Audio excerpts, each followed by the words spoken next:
കുറച്ച് കാര്യങ്ങളായിരിക്കും ഞാൻ ഇന്ന് ഡീൽ ചെയ്യുന്നത്. വെൽനെസ്സും അതിൻ്റെ പോസിബിലിറ്റിയും അതാണ് ഇന്ന് എൻ്റെ നമ്മൾ ചിന്തിക്കാൻ പോകുന്ന വിഷയം. നമ്മളെല്ലാവരും കൂടി, ഞാനിങ്ങനെ പറയുമല്ല, നമ്മളെല്ലാവരും കൂടി ചിന്തിക്കാൻ പോകുന്ന വിഷയം. സോ വെൽനെസ് ഇന്നത്തെ ഒരു ട്രെൻഡാണ്, നമുക്കറിയാലോ. ഇന്നത്തെ മെയിൻ ട്രെൻഡാണെന്ന് നോക്കിക്കേ. നമ്മൾ ഒരു കൂട്ടം ആളുകൾ ഓടുന്നു, അതിനുള്ള കുറച്ച് ക്ലബ്ബുകളുണ്ട്, എക്സസൈസ് ചെയ്യുന്നു, ഓർഗാനിക് ഫുഡിൻ്റെ അത് ഒരുപാട് ഔട്ട്ലെറ്റുകൾ ഇങ്ങനെ വന്നുകൊണ്ടിരിക്കുന്നു, യോഗ വരുന്നു, മെഡിറ്റേഷൻസ് വരുന്നു. ഇത് ഇന്നത്തെ ഒരു ട്രെൻഡാണ്. അത് സത്യമായ കാര്യം. നമ്മൾ ചുറ്റും നോക്കുക, സത്യാവസ്ഥകൾ നമ്മൾ മനസ്സിലാക്കണം, ഉൾക്കൊള്ളണം.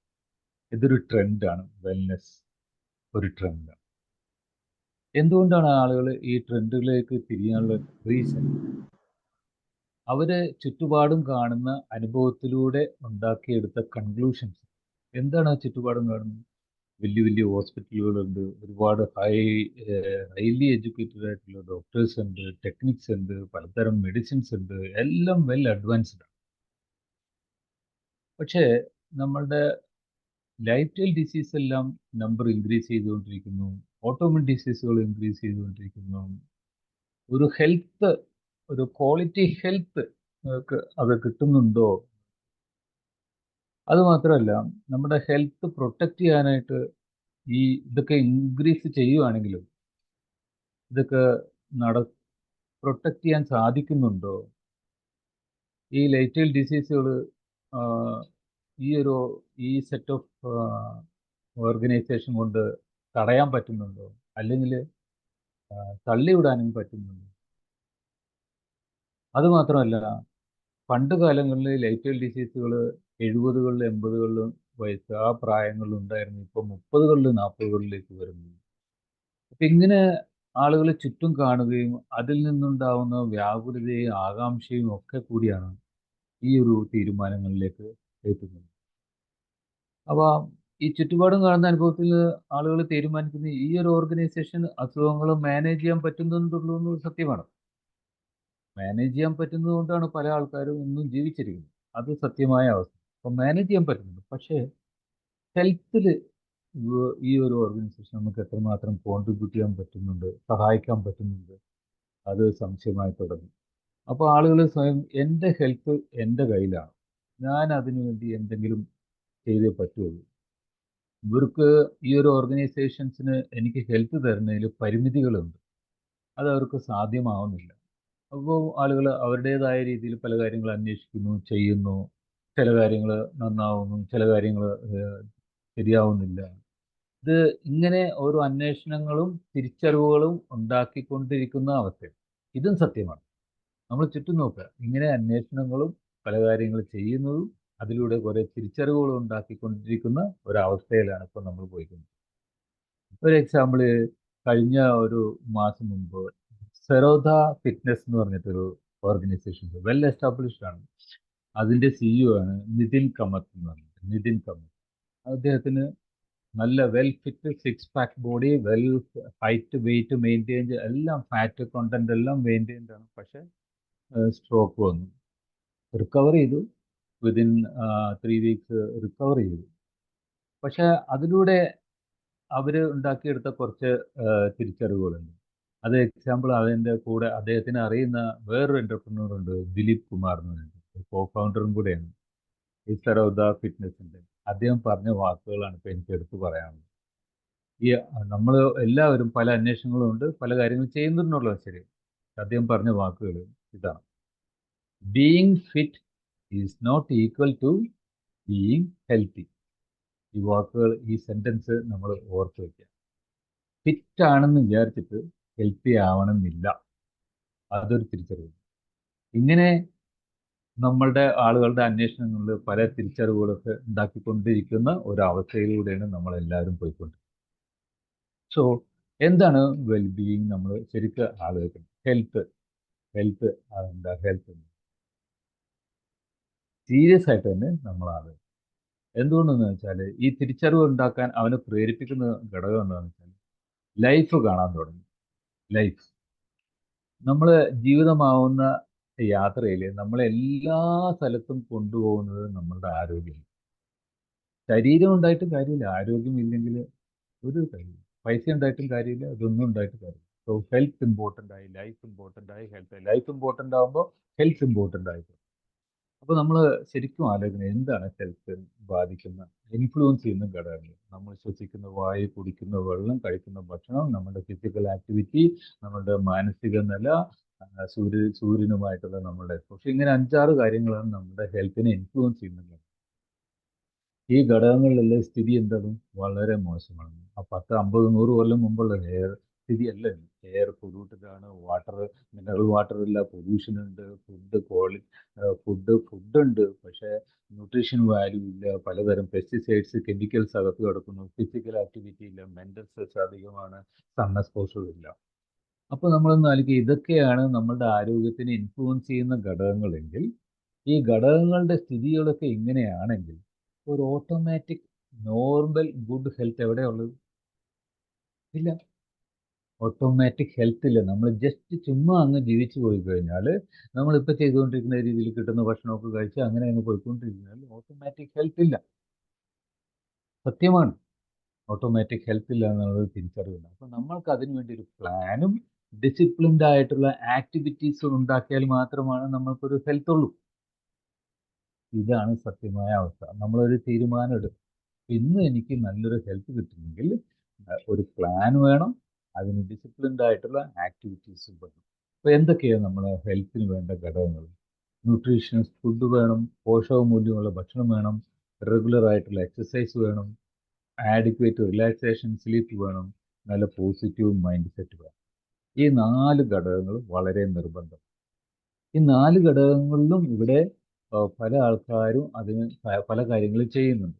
എക്സസൈസ് ക്ലബ്ബുകളുണ്ട്, ശരിയല്ലേ? എക്സസൈസ് ആവശ്യമാണെന്ന് മനസ്സിലാക്കി എക്സസൈസ് ക്ലബ്ബുകളുണ്ട്, യോഗ ക്ലബ്ബുകളുണ്ട്, മാരത്തോൺ ക്ലബ്ബുകളുണ്ട്, സൈക്ലിംഗ് ക്ലബ്ബുകളുണ്ട്. ഇത് പല ആൾക്കാർ ഇൻഡസ്ട്രി ആയിട്ട് കൊണ്ടു നടക്കുന്നുണ്ട്. ഇതെല്ലാം ഇവിടെ നടക്കുന്നുണ്ട്. ഇതെല്ലാം ആ എമർജിങ് ആളുടെ ആവശ്യം, അത് നമ്മളുടെ സമൂഹത്തിന്റെ, നമ്മളുടെ ആളുകളുടെ ആവശ്യമാണെന്ന് കണ്ട് അത് ആളുകൾ ചെയ്യാൻ തുടങ്ങി. നമ്മൾ എക്സസൈസ് ചെയ്യണത് നല്ലതാണ്, പക്ഷേ റെഗുലർ ആയിട്ട് 20 to 30 മിനിറ്റ്സ് റെഗുലർ എക്സസൈസിനാണ് റിസൾട്ട് നല്ലത്. ആഴ്ചയിൽ ഒരിക്കൽ 6 മണിക്കൂർ ചെയ്യുന്നതിനല്ല റിസൾട്ട്.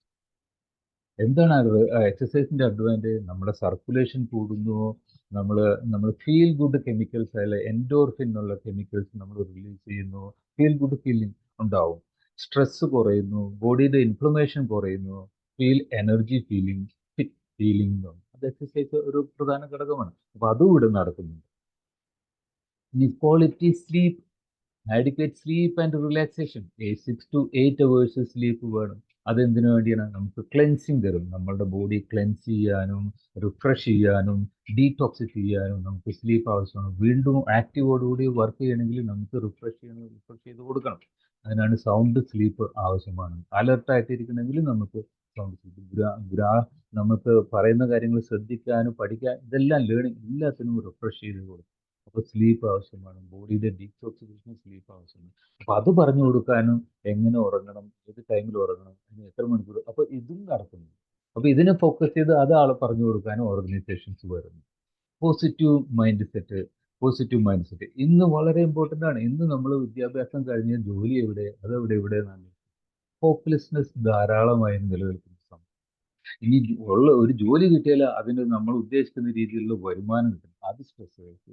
ചെലവുകൾ കൂടുന്നു, അത് സ്ട്രെസ്. ഫാമിലി ബോണ്ടിങ് സ്ട്രെസ്, റിലേഷൻഷിപ്പിൽ സ്ട്രെസ്, ഒരുപാട് സ്ട്രെസ്സും ആൻസൈറ്റി നിറഞ്ഞിരിക്കുന്നതാണ്. അതിൻ്റെ പേരിൽ നമ്മൾ ഉണ്ടാക്കിയെടുക്കുന്ന അരഗന്റ് ബിഹേവിയർ, സമൂഹത്തിനോടുള്ള അരഗന്റ് ബ്രിഡ്ജസും കീപ്പ് ചെയ്യുന്ന ഒരു മാനസികാവസ്ഥയിൽ ഇതൊക്കെ എന്താ ഉണ്ടാക്കുന്നത്? ഇതൊക്കെ നമ്മളിൽ സ്ട്രെസ് ഹോർമോൺസ് ധാരാളമായിട്ട് ബോഡിയിൽ ഉണ്ടാവും.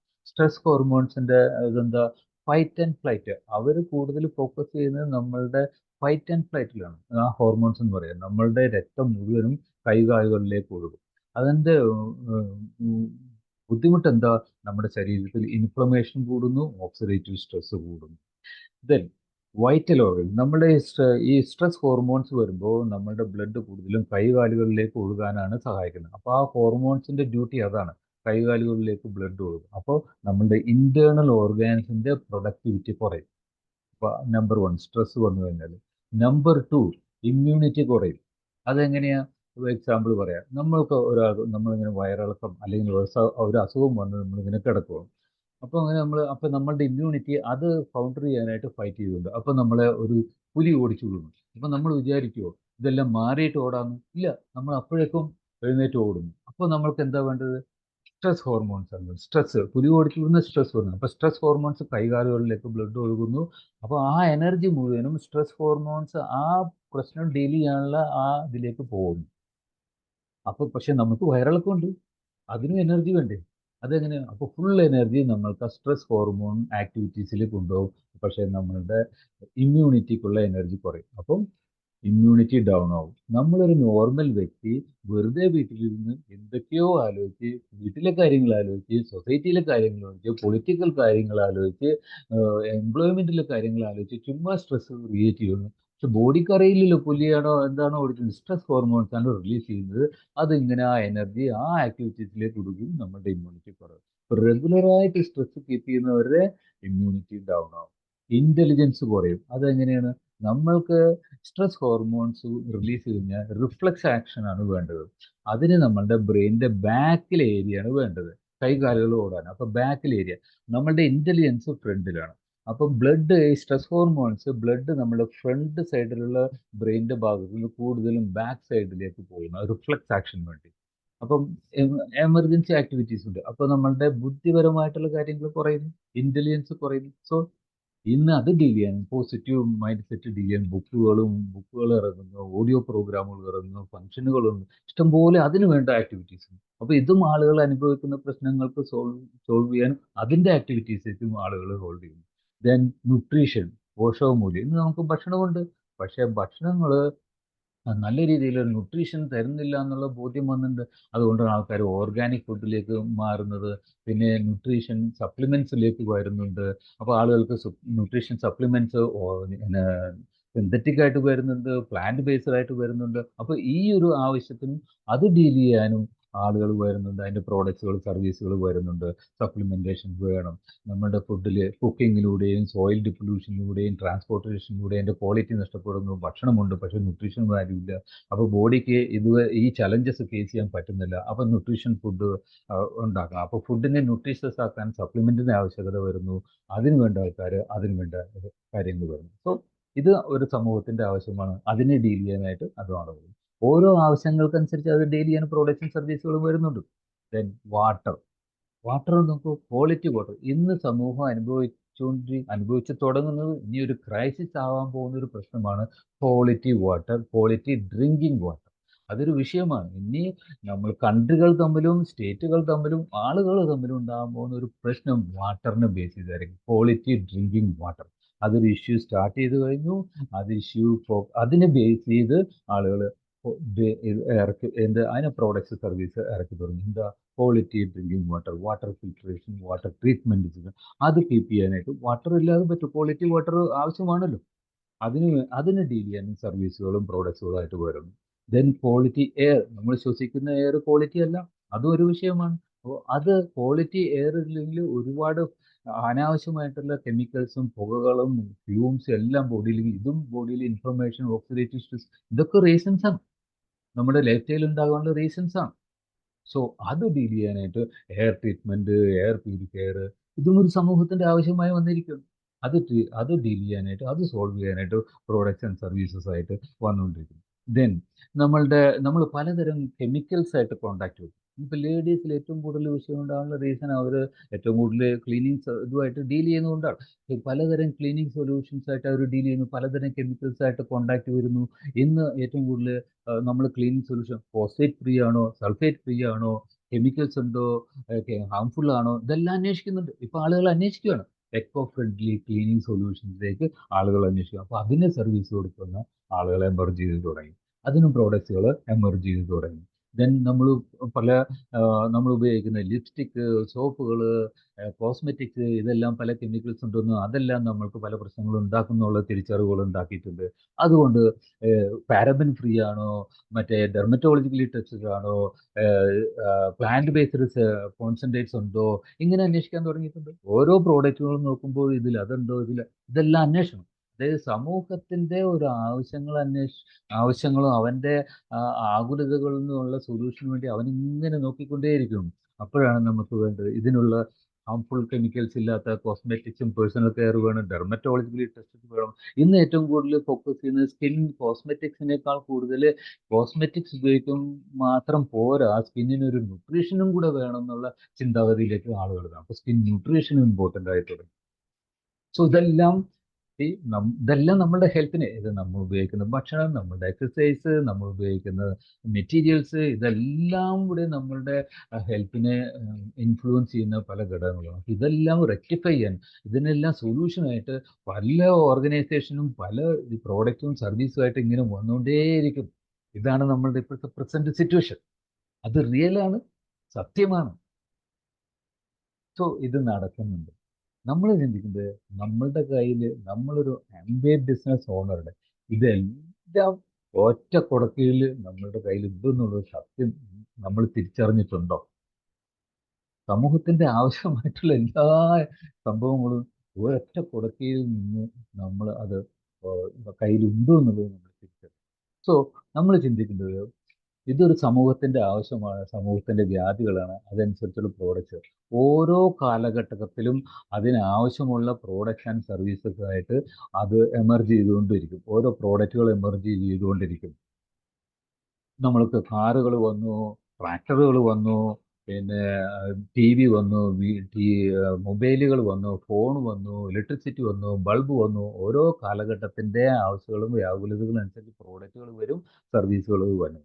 ഇങ്ങനെ പ്രോഡക്റ്റുകൾ സർവീസുകൾ വരുമ്പോൾ രണ്ട് തരം ചിന്താഗതികൾ ഉണ്ടാവും. രണ്ട് തരം ചിന്താഗതികൾ, നമുക്ക് രണ്ട് ഇന്റർപ്രിട്ടേഷൻസ്, വിലയിരുത്തലുകൾ ഉണ്ടാവും. കുറേ ആളുകൾ അതിനെ രീതിയിൽ സ്കെപ്റ്റിക്കൽ, സംശയത്തോടു കൂടി നിന്ന് കാണും. ഇതൊന്നും ആവശ്യമില്ല, ഇതൊന്നും വർക്ക് ചെയ്യില്ല, ഇത് സമൂഹത്തിന്റെ ബാലൻസ് കളയും, സൊസൈറ്റീനെ ഡിസ്ട്രോയ് ചെയ്യും, ആളുകളെയും സൊസൈറ്റീനെ ഡിസ്ട്രോയ് ചെയ്യും. ഇങ്ങനെ കുറേ ആളുകൾ ചിന്തിക്കും. അത് എപ്പോഴും ഉണ്ടാവും. അത് നമ്മൾ ഹിസ്റ്ററി നോക്കുക, ഈ ഓരോ സംഭവങ്ങൾ വരുമ്പോഴും ഈ ആളുകൾ ഉണ്ടായിരുന്നു. അത് ഹിസ്റ്ററിയാണ്. അതേസമയം കുറച്ച് ആളുകൾ അതിൻ്റെ സാധ്യതയും പോസിബിലിറ്റിയും ഫോർച്യൂണും കാണും. പോസിബിലിറ്റി, സാധ്യതയും സൗഭാഗ്യവും കാണും. ഇതെന്താണ് സംഭവം എന്ന് അന്വേഷിക്കുന്നു, അതിനെ ഉള്ളിലേക്ക് ഇറങ്ങി പഠിക്കാൻ ശ്രമിക്കുന്നു, അത് മനസ്സിലാക്കുന്നു. ഇതൊരു സാധ്യതയാണല്ലോ, ഇതിലൂടെ എനിക്കൊരു സൗഭാഗ്യം ഉണ്ടാക്കാമല്ലോ എന്ന് ചിന്തിക്കുകയും അതിലൊരു റിസ്ക് എടുക്കാൻ തയ്യാറാകുകയും അതിനു വേണ്ടിയിട്ടുള്ള ഒരു കാര്യങ്ങൾ, ആക്ടിവിറ്റീസിൽ ഏർപ്പെടുകയും ചെയ്യുന്നു. സോ ഇങ്ങനെ രണ്ട് തരം ആൾക്കാർ എല്ലാ കാലഘട്ടത്തിലും ഉണ്ടായിട്ടുണ്ട്. പക്ഷേ ഈ കാലഘട്ടത്തിലുണ്ടായ ഹിസ്റ്ററി എന്ന് നമ്മൾ പഠിക്കേണ്ടത് എന്താണെന്ന് വെച്ചാൽ ഈ രണ്ട് തരം കൂട്ടരാണ് ഉള്ളത്. ഈ രണ്ട് കൂട്ടർക്കും എന്താ ഉണ്ടായത്? ഡൗട്ട്ഫുൾ ആയിട്ട് നിന്ന്, സ്കെപ്റ്റിക്കലായിട്ട് നിന്ന് ഇതിനെതിരെ പ്രവർത്തിച്ചുകൊണ്ടിരിക്കുന്ന ആൾക്കാർ കുറച്ച് കഴിയുമ്പോൾ ഇത് മനസ്സിലാക്കുന്നു, ഇത് ആവശ്യമായി വരുന്നു, അവൻ അതിൻ്റെ കസ്റ്റമറായിട്ട് മാറിയിട്ടേ ഉള്ളൂ. ഇതാണ് സത്യമായ ഹിസ്റ്ററി.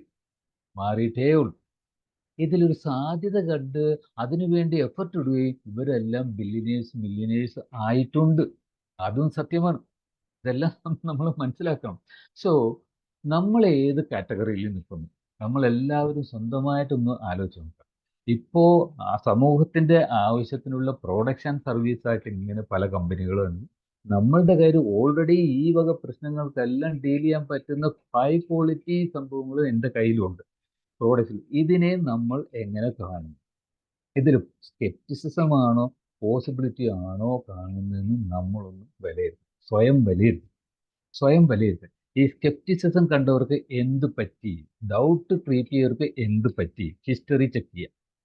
അതിൽ പോസിബിലിറ്റി കണ്ടവർക്ക് എന്തുണ്ടായി, അവരുടെ ലൈഫ് എന്താണ്. സോ എന്തുകൊണ്ട് എനിക്ക് ഇതിലൊരു ഫോർച്യൂൺ കാണാൻ പറ്റുന്നില്ല, അല്ലെങ്കിൽ ഒരു പോസിബിലിറ്റി കാണാൻ പറ്റുന്നില്ല, അല്ലെങ്കിൽ ഞാൻ എന്തുകൊണ്ടാണ് പോസിബിലിറ്റി എന്തുകൊണ്ട് കാണാൻ പറ്റും?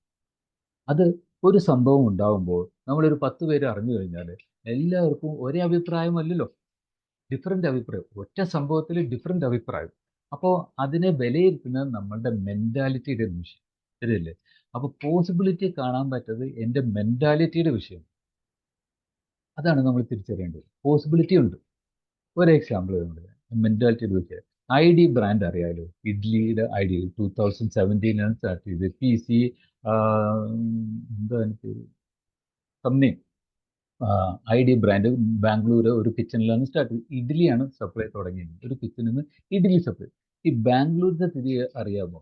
ഓൾറെഡി തൗസൻഡ്സ് ഓഫ് ആളുകൾ ഇഡ്ഡലി അവിടെ സപ്ലൈ ചെയ്തുകൊണ്ടേയിരിക്കണം. എല്ലാ ആളുകളും ആൾട്ടി പ്രൊഫഷണൽ എംപ്ലോയീസ് ആയിട്ട് ഇങ്ങനെ നിറഞ്ഞു. അവർക്ക് രാവിലത്തെ പ്രിപ്പറേഷന് ടൈമില്ല. അതുകൊണ്ട് ഇത് കൊടുത്താൽ നല്ലതാണെന്ന് അറിഞ്ഞ ഒരുപാട് ആൾക്കാർ ഓൾറെഡി അവിടെ ഉണ്ട്. ഓൾറെഡി ഇഡ്ഡലി എല്ലാവർക്കും കിട്ടിക്കൊണ്ടിരിക്കുന്നുണ്ട്. ഇവിടെയാണ് ഈ ഐഡിയ ബ്രാൻഡ് ഈ വ്യക്തി ഇറങ്ങുന്നത്. ക്വാളിറ്റി ഹൈജീനിക് ഇഡ്ഡലി എന്ന് പറഞ്ഞിട്ട്. അദ്ദേഹത്തിന് എങ്ങനെയാ പോസിബിലിറ്റി കാണാൻ പറ്റും? അപ്പോൾ അദ്ദേഹത്തിൻ്റെ മെൻറ്റാലിറ്റി 2017 ഇറങ്ങി. ഓൾറെഡി ഇഡ്ഡലി സപ്ലൈ ചെയ്യുന്നുണ്ട്, എല്ലാവർക്കും കിട്ടുന്നുണ്ട്. അവിടെ പിന്നെയും ഒരു പോസിബിലിറ്റി കണ്ട് സാധ്യത കണ്ടിട്ട് ഇറങ്ങി പ്രവർത്തിച്ചിട്ടുണ്ട്. ഇന്ന് 479 crores ടേൺ ഓവർ. ഇനി നമ്മൾ പോസിബിലിറ്റി, ഇതെല്ലാം സമൂഹത്തിന്റെ ആവശ്യകതയും പ്രോഡക്ട്സും നമ്മുടെ കയ്യിലുണ്ട്. പോസിബിലിറ്റി നമ്മൾക്ക് കാണാൻ പറ്റുന്നുണ്ടോ ഇല്ലെന്ന് മാത്രമാണ് പ്രശ്നം. ഇതെന്തുകൊണ്ടാണ് അവരെ കണ്ടു. ഇനി ഇപ്പോൾ ഞാനും വർക്ക് ചെയ്യുമ്പോൾ ഒരുപാട് മെഡിക്കൽ റെപ്പുമാർ പ്രോബയോട്ടിക് ആയിട്ട് വരുന്നു, മൾട്ടിവൈറ്റമിൻസ് ആയിട്ട് വരുന്നു, ഇതിൽ പ്ലാന്റ് ബേസ്ഡും കൂടെ ചേർത്തിട്ടുണ്ടെന്ന് പറയുന്നു, ആൻറ്റി ഇൻഫ്ലമേഷൻ ഒമേഗ 3 ആയിട്ട് വരുന്നു, ആൻറ്റി ഓക്സിഡൻസ് ആയിട്ട് വരുന്നു. ഇതെല്ലാം ആൾക്കാരും വരുന്നുണ്ട്. സോ ഞാനത് ട്രെൻഡ് കണ്ടുകൊണ്ടിരിക്കുന്നു. ഇവരെല്ലാം മെഡിസിൻസ് ആയിട്ട് വന്നുകൊണ്ടിരിക്കുന്ന ആളുകൾ തന്നെ അതിൻ്റെ കൂടെ ഇതുപോലത്തെ ന്യൂട്രാസ്യൂട്ടിക്കൽസും ഇതെല്ലാം ഷെയർ ചെയ്യാൻ തുടങ്ങിയിട്ടുണ്ട്. സോ ഇന്ന് പല ഫാർമാസ്യൂട്ടിക്കൽസും കോടിക്കണക്കിന് രൂപ മുടക്കിയിട്ട് ന്യൂട്രാസ്യൂട്ടിക്കൽ വിങ് സ്റ്റാർട്ട് ചെയ്യുന്നു. കോടിക്കണക്കിന് രൂപ മുടക്കിയിട്ട് ന്യൂട്രാസ്യൂട്ടിക്കൽ പ്ലാന്റ് ഓപ്പൺ ചെയ്യുന്നു, സയൻറ്റിസ്റ്റിനെ വെക്കുന്നു, മോളിക്യൂൾസ് ഉണ്ടാക്കുന്നു. അവരും ഈ പോസിബിലിറ്റി കാണുന്നു. ഇപ്പോൾ സ്റ്റാർട്ട് ചെയ്യുന്നുള്ളൂ പോസിബിലിറ്റി. നമ്മൾ ചിന്തിക്കുന്നത് കഴിഞ്ഞ 10-25 കൊല്ലമായിട്ട് ആംബേ ന്യൂട്രാസ്യൂട്ടിക്കൽസ് പ്ലാന്റ് ബേസ്ഡ് ന്യൂട്രിയൻസും പ്ലാന്റ് ബേസ്ഡ് ആൻറ്റി ഓക്സിഡൻസും ആൻറ്റി ഇൻഫ്ലമേറ്ററി ഇവിടെ നിൽക്കുന്നുണ്ട്. അതുപോലെ തന്നെ പല കമ്പനികളും ഇവിടെ നിൽക്കുന്നുണ്ട്. അപ്പോൾ ഓൾറെഡി ഇന്ത്യയിൽ ഇങ്ങനെ സർക്കുലേറ്റ് ചെയ്യുന്നുണ്ട് ഈ ഐഡിയയും ഈ സപ്ലിമെൻറ്റ്സും പ്രോഡക്റ്റ്സും എല്ലാം. അവിടെ ഓൾറെഡി കിട്ടിക്കൊണ്ടിരിക്കുന്നിടത്ത് ഒരു പോസിബിലിറ്റി കണ്ടിട്ട് അവർ കോടിക്കണക്കിന് രൂപ ഇറക്കുന്നു. നമ്മൾ തിരിച്ചറിയണം. കോടിക്കണക്കിന് രൂപ തിരിച്ചറിയുന്നു. അപ്പോൾ അവർ പോസിബിലിറ്റി കാണുന്നു. അത് പൈസ മുടക്കിയിട്ടാണ് ഇത് ചെയ്തുകൊണ്ടിരിക്കുന്നത്. പൈസ വെറുതെ എറിയാനുണ്ടായിട്ടല്ല. തിരിച്ചു പിടിക്കാൻ പറ്റുമെന്ന് തിരിച്ചറിഞ്ഞ് പഠിച്ച് ഇറങ്ങുന്നു. നമ്മൾക്കിവിടെ പൈസ മുടക്കിയിട്ടില്ല, ഒന്നും മുടക്കിയിട്ടില്ല, പക്ഷെ പോസിബിലിറ്റി കാണുന്നില്ല. നമ്മൾ പറയുന്നത് എന്താ? അവിടെ എല്ലാവർക്കും കൊടുക്കുന്നു, അതുപോലത്തെ വേറെ കമ്പനികളുണ്ട്, വേറെ ഒരുപാട് കമ്പനിയുണ്ട്, ഇവിടെ എല്ലാം നിറഞ്ഞു, ഇവിടെ എങ്ങനെ എന്ത് ചെയ്യാനാണ്? അപ്പോൾ എവിടെ വിഷയം? നമ്മളുടെയാണ് വിഷയം. നമ്മൾക്ക് എന്തുകൊണ്ട് പോസിബിലിറ്റി കാണാൻ പറ്റുന്നില്ല? ഇത് നമ്മളുടെ ചിന്താഗതിയുടെ ഒരു സോഷ്യൽ ബിലീഫ് സിസ്റ്റത്തിൻ്റെ പ്രോബ്ലം. ഇതിൽ നിന്ന് നമ്മൾ പുറത്ത് കടക്കണം. എങ്ങനെ പുറത്ത് കടക്കും? നമ്മൾ ഇതുപോലെ സ്റ്റാറ്റിസ്റ്റിക്സും ഇതെല്ലാം അറിഞ്ഞ് ചെയ്യാൻ അത്ര എളുപ്പമല്ല, സമയമെടുക്കും. ഇവർക്കൊക്കെ അത് പഠിക്കാൻ പറ്റും, അവർക്കൊരു പൈസകളുണ്ട്. പക്ഷെ നമ്മൾക്കൊരു കോമൺ സെൻസ് ഉപയോഗിച്ചൂടെ? ഇവരൊക്കെ മണ്ടന്മാരാണോ? ഇവർ കോടിക്കണക്കിന് രൂപ ഇറക്കിയിട്ട് ഈ ന്യൂട്രാസ്യൂട്ടിക്കൽസും വെൽനെസ്സിലും ഇറങ്ങുന്നത് ഇവർ മണ്ടന്മാരല്ല. അങ്ങനെ ചിന്തിച്ചു. ഇവർ പൈസ സ്റ്റാറ്റിസ്റ്റിക്സും ഇതിന് റിട്ടേൺ കിട്ടാണ്ട് ഇവർ ഇറങ്ങില്ല. റിട്ടേൺ കിട്ടാൻ സാധ്യത കാണാതെ കോടിക്കണക്കിന് രൂപ മുടക്കില്ല. അതിനുവേണ്ടി ആളെ വെക്കില്ല. ശമ്പളം കൊടുക്കണം, മോളിക്കൂൾ ഉണ്ടാക്കണം, അത് മാനുഫാക്ചർ ചെയ്യണം, അത് ഡിസ്ട്രിബ്യൂട്ട് ചെയ്യാൻ ഉണ്ടാക്കണം, ഇതെല്ലാം ഉണ്ടാക്കണം. ശരിയല്ലേ? സോ അങ്ങനെ ഒന്ന് ചിന്തിച്ച് നോക്കിക്കേ. ഇതൊക്കെ മണ്ടന്മാരല്ലല്ലോ. അപ്പോൾ പിന്നെ നമുക്കും പോസിബിലിറ്റി, അത് ഞാൻ ചിന്തിക്കുന്നതിൽ എന്തോ പ്രശ്നമുണ്ട്. സോ ഇത് പോസിബിലിറ്റി ഉണ്ട്, ഇറങ്ങണം എന്ന് നമ്മൾ തീരുമാനിക്കണം. അപ്പോൾ നമ്മളുടെ കയ്യിൽ ഒരു കാലഘട്ടത്തിൻ്റെ ആളുകളുടെ ആവശ്യത്തിനുള്ള പ്രോഡക്റ്റ് ആൻഡ് സർവീസ് ഉണ്ട്. ഇനി തിരിച്ചറിയേണ്ടത് ഓരോ കാലഘട്ടത്തിലും പ്രോഡക്റ്റും സർവീസും വന്നിട്ടുണ്ട് എന്നുള്ളത് ശരിയാണ്. പക്ഷേ പ്രോഡക്റ്റ് കണ്ടുപിടിച്ചു, പ്രോഡക്റ്റ് കയ്യിലുണ്ടായത് കൊണ്ട് ആ വ്യക്തി അല്ലെങ്കിൽ ആ ഓർഗനൈസേഷൻ ബില്യനേഴ്സ് ആയതല്ല. പ്രോഡക്റ്റ്സ് ഉണ്ടായത് കൊണ്ടോ കണ്ടുപിടിച്ചതുകൊണ്ടോ ബില്യനേഴ്സ് ആയതല്ല. ഈ പ്രോഡക്ട്സ് നാടൊട്ടുക്ക് എത്തിക്കാനുള്ള നെറ്റ്വർക്ക് ഉണ്ടാക്കിയത് കൊണ്ടാണ് അവർ ബില്യനേഴ്സും ആയത്. ഒരു ബൾബ് കണ്ടുപിടിച്ചുകൊണ്ട് എഡിസൺ മില്ലിനെയർ ആയതല്ല, അത് എല്ലായിടത്തും എത്തിക്കാനുള്ള ജനറൽ ഇലക്ട്രിക് സ്റ്റാർട്ട് ചെയ്തിട്ടാണ്. ഫോർഡ് കാറ് കണ്ടുപിടിച്ചുകൊണ്ട് ബില്യനെയർ ആയതല്ല, അത് ഡിസ്ട്രിബ്യൂട്ട് ചെയ്യാനുള്ള ഓർഗനൈസേഷൻ നെറ്റ്വർക്ക് ഉണ്ടായിരുന്നു. ഫോൺ കണ്ടുപിടിച്ചുകൊണ്ട് ആയതല്ല, ഗ്രഹാം ബെൽ ഫോൺ കണ്ടുപിടിച്ചുകൊണ്ട് ബില്യനെയർ ആയതല്ല, അത് എല്ലായിടത്തും എത്തിക്കാനുള്ള നെറ്റ്വർക്ക് ഉണ്ടായി. ഓരോ കാലഘട്ടത്തിന്റെ ആവശ്യങ്ങൾക്കനുസരിച്ചിട്ട് പ്രോഡക്റ്റ് എമർജ് ചെയ്യും, അത് കണ്ടുപിടിക്കാൻ ആളുണ്ടാവും. പക്ഷേ ബില്യനേഴ്സ് ആവുന്നത് അത് സർവീസ് ചെയ്ത് നാടൊട്ടെത്തിക്കാനുള്ള നെറ്റ്വർക്ക് ഓൺ ചെയ്തതാണ്. നമ്മളുടെ കയ്യിൽ ഇതേ പോസിബിലിറ്റി ഉണ്ട്. ഇന്നത്തെ കാലഘട്ടത്തിന്റെ ആവശ്യമാണ്. അത് ഏത് സൊല്യൂഷനുള്ള പ്രോഡക്റ്റ്സ് എൻ്റെ കയ്യിലുണ്ട്. ഇനി എൻ്റെ കയ്യിൽ ഇല്ലാത്തത് അത് ഓൾ ഓവർ ഡിസ്ട്രിബ്യൂട്ട് ചെയ്യാനുള്ള നെറ്റ്വർക്കാണ് എൻ്റെ കയ്യിൽ ഉണ്ടോ ഇല്ലയോ എന്ന് ചെക്ക് ചെയ്താൽ മാത്രം മതി. So this is the possibility. This is the beautiful chance. നമ്മൾക്ക് ചാൻസ് കാണാൻ പറ്റാത്തത്, ഇവരെന്തുകൊണ്ട് ചാൻസ് കണ്ടു? അവരുടെ ഡ്രീംസ് ഭയങ്കര വലുതാണ്. അതിന് ഒത്ത പൈസ അവർക്ക് ക്രിയേറ്റ് ചെയ്യണം. അത് നിർബന്ധമാണ്. അതിനാണ് അവർ ഇറങ്ങുന്നത്. നമ്മളുടെ ഡ്രീംസ് ചെറുതാണ്, അതുകൊണ്ട് ഇത് നമ്മളുടെ ഫോക്കസിൽ വരുന്നില്ല. എന്തുകൊണ്ട് കണ്ടുകൂടാ? എന്തുകൊണ്ട് നമ്മൾ എന്തിനാണ് നമ്മളുടെ ബെസ്റ്റ് ലൈഫ് മിസ് ചെയ്യുന്നത്? നമുക്ക് കൊള്ളാവുന്ന ഒരു ലൈഫ് ഉണ്ടോ എന്നുള്ളത് ശരിയാണ്. നമ്മളുടെ ഗുഡ് ലൈഫ് നമ്മൾക്ക് കിട്ടാൻ സാധ്യതയുള്ള ബെസ്റ്റ് ലൈഫിന്റെ എനിമിയായിട്ട് നിൽക്കുന്നില്ലേ? എനിമിയായിട്ട് നിൽക്കുന്നുണ്ട്. എന്തുകൊണ്ട്? എന്തിന് നമ്മൾ മിസ് ചെയ്യണം? So have A great common sense. Just analyse. Common sense മാത്രം മതി. ഇതൊക്കെ ഇവിടെ നടക്കുന്നുണ്ടല്ലോ, ഇവരും മുണ്ടന്മാരല്ലല്ലോ, എന്തുകൊണ്ടായിക്കൂടെ, എനിക്ക് ആയിക്കൂടെ, ഞാനിത് ചെയ്തൂടെ, എന്ത് ചെയ്യണം. ദാറ്റ് കറേജ് തൻ്റെ ഇടം കാണിക്കാതെ നമ്മുടെ ലൈഫ് ഒരു കാരണവശാലും മാറില്ല. നോളജ് ഉണ്ടായതുകൊണ്ടോ പ്രോഡക്റ്റ് ഉണ്ടായതുകൊണ്ടോ nothing changes. Just decide or just have the courage to take decision to have that particular action. That's all. Thank you very much. ഞാനത് ഉപകാരപ്പെട്ടു എന്ന് വിചാരിക്കുന്നു. എൻ്റെ ഹെൽത്തിൻ്റെ ഒരു സാധ്യതയും അതിൻ്റെ പൊട്ടൻഷ്യലും നമ്മൾ തിരിച്ചറിയേണ്ട കുറേ കാര്യങ്ങൾ ഷെയർ ചെയ്യാന്നുള്ളതാണ് ഞാൻ അതുകൊണ്ട് ഉദ്ദേശിക്കുന്നത്. Thank you very much. Back to MC. Okay, doctor പിന്നെ വളരെ ഡീറ്റെയിൽഡ് ആയിട്ട് നമ്മുടെ ഈ ബിസിനസ് ഏത് ലെവലിൽ എത്തണം എന്നുള്ളതിനെ പറ്റി എക്സ്പ്ലെയിൻ ചെയ്തു. സോ